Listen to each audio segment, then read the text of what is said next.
Ontem, os Estados Unidos atacaram alguns complexos nucleares no Irã. O que aconteceu e o que isso significa para o conflito, eu vou te explicar agora. Para quem não me conhece, oi, eu sou Martina Giovanetti, estudante de Relações Internacionais, e se você tá estranhando esse cenário, é porque eu tô no meio da Amazônia, né? Infelizmente, guerra não é só em dia útil, então vai ter que ser aqui mesmo. Galera, então, desde o dia 13, né, a gente tá tendo uma troca, né, de mísseis entre Israel e o Irã, desde o ataque de Israel. Acabou matando alguns líderes militares, né, e alguns cientistas que participavam do projeto nuclear do Irã. Esse ataque inicial, né, de Israel teve como pretexto uma suspeita que Israel supostamente teria de que o Irã estaria perto de desenvolver ogivas nucleares. Martina, então o Irã tem arma nuclear? Não há confirmação disso, tá? E tudo indica que não. Eu já expliquei, já dei esse contexto para esse primeiro ataque em outro vídeo, então se você quiser mais contexto, pode ir lá. Tô falando isso aqui porque essa também foi a justificativa dos Estados Unidos. Há um tempo, os Estados Unidos já estava meio que metido no conflito indiretamente.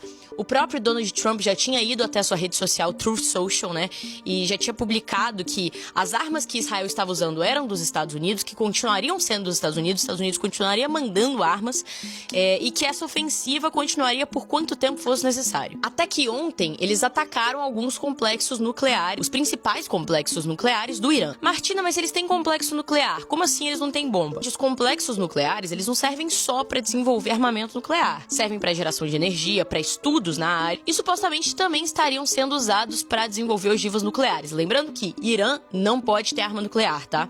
Existe no sistema internacional um tratado de não proliferação de armas nucleares. O Irã não está na lista de países que é permitido ter arma nuclear. Agora, indo diretamente, né, para os ataques dos Estados Unidos, eles foram anunciados pelo presidente Donald Trump, né, também na Truth Social, foi confirmado pelo governo iraniano. Na sua primeira fala pública depois dos ataques, né, o Trump disse que agora ou haverá paz, né, no sentido de que o Irã vai pegar esse ataque e aceitar, falar assim, não, beleza, então, acabou, finalizou esse conflito e beleza. Ou haverá tragédia pro Irã, que eu imagino né, que ele esteja querendo dizer que se o Irã revidar de forma direta esses ataques. O ministro das Relações Exteriores do Irã, por sua vez, disse que os Estados Unidos cruzou uma linha que eles não deveriam ter cruzado e que o Conselho de Segurança já foi convocado. Lembrando que um dos países que tem poder de veto, ou seja, poder decisivo no Conselho de Segurança, é os Estados Unidos. E aí a gente entra em alguns pontos, eu acho, pra nossa reflexão e pra quem tá aí surtando, achando que começou a Terceira Guerra Mundial. Não é a primeira vez que a gente vê os Estados Unidos invadindo ou atacando um outro país com suspeita de uma suposta arma de destruição em massa. A gente já viu isso antes no Iraque. Só que até o momento não foi uma invasão estadunidense, foi um ataque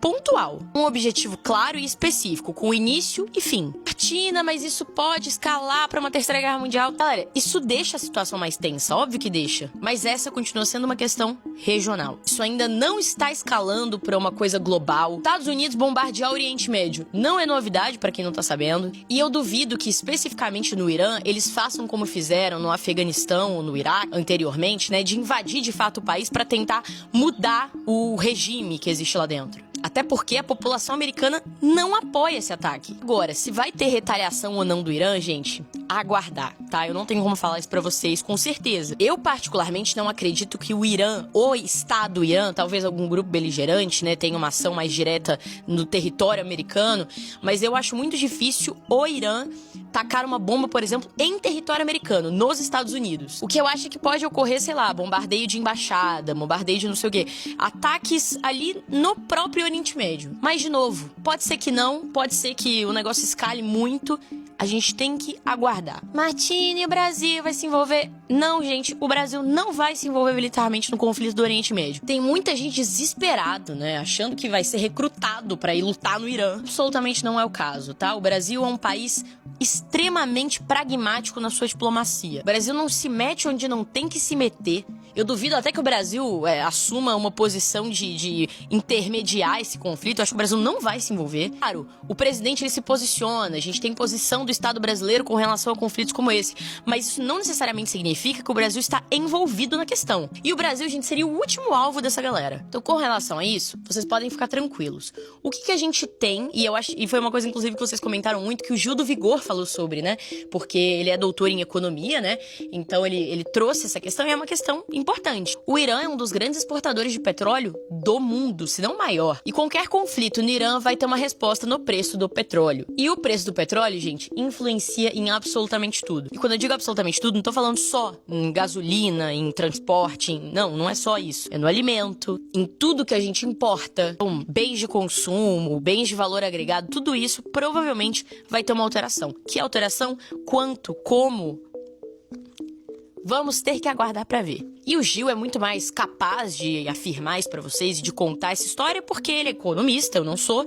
Ele é doutor, eu não sou. Então, assim, eu acho que esse vídeo, ele levanta mais perguntas do que respostas, né? Afinal, eu não tenho as respostas pra dar pra vocês, não tenho como dizer se o Irã vai responder, em que altura ele vai responder, como ele vai. Pode especular, né? A gente pode conversar. Mas é isso que rolou, tá? Os Estados Unidos atacou essas bases nucleares, que são muito grandes no Irã. E uma coisa muito importante da gente lembrar aqui, gente. Esse tipo de ataque, ele sempre tem uma perda. E para além de uma perda diplomática, e para além de qualquer coisa, é uma perda civil. Sempre vão existir vítimas. E nesse momento, a maior parte das vítimas está sendo do Irã. O Brasil não tem nada a ver com essa história. O Brasil não vai se envolver. Se envolver, com certeza não vai ser militarmente, tá? E Rússia e China podem se envolver?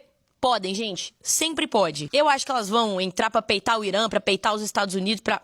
Eu acho que não. Pelo menos não diretamente, entendeu? Se os Estados Unidos declarar guerra ao Irã, duvido que a Rússia declare guerra aos Estados Unidos, ou a China declare guerra aos Estados Unidos, ou... Enfim, aquela região é muito complicada. E, gente, esse tipo de conflito já tá rolando há muito tempo. A última vez que os Estados Unidos tinham bombardeado o Irã foi em 79, quando eles romperam relações. E depois disso, os Estados Unidos invadiu o Iraque e não escalou para uma terceira guerra. Invadiu o Afeganistão e não escalou para uma terceira guerra. Então, assim, na geopolítica é muito mais complicado do que isso, tá? Eu sei que dá um pânicozinho, porque são países, né, muito poderosos, são países que a gente tem pouco contato com como funciona a diplomacia deles, então pode parecer muito assustador. Mas pânico nessas horas não ajuda. Coloquem, assim, uma bandeirinha vermelha em todo mundo que tiver colocando pânico em vocês com relação a essa situação. É um conflito complicado? É. Tem vítimas fatais? Muitas, principalmente do lado do Irã. É preocupante porque envolve questões nucleares? É sim. Vai chegar na gente? Não. É um conflito mundial? Não. É a primeira vez que isso acontece? Os Estados Unidos tacam a bomba no Oriente Médio? Não. É significativo? É histórico? Não é o fim do mundo. Então é isso, qualquer atualização você sabe que eu vou trazer pra vocês aqui. Eu tô tentando viver as minhas férias, mas tá bem difícil. Um beijo pra vocês e até o próximo vídeo. Tchau, tchau.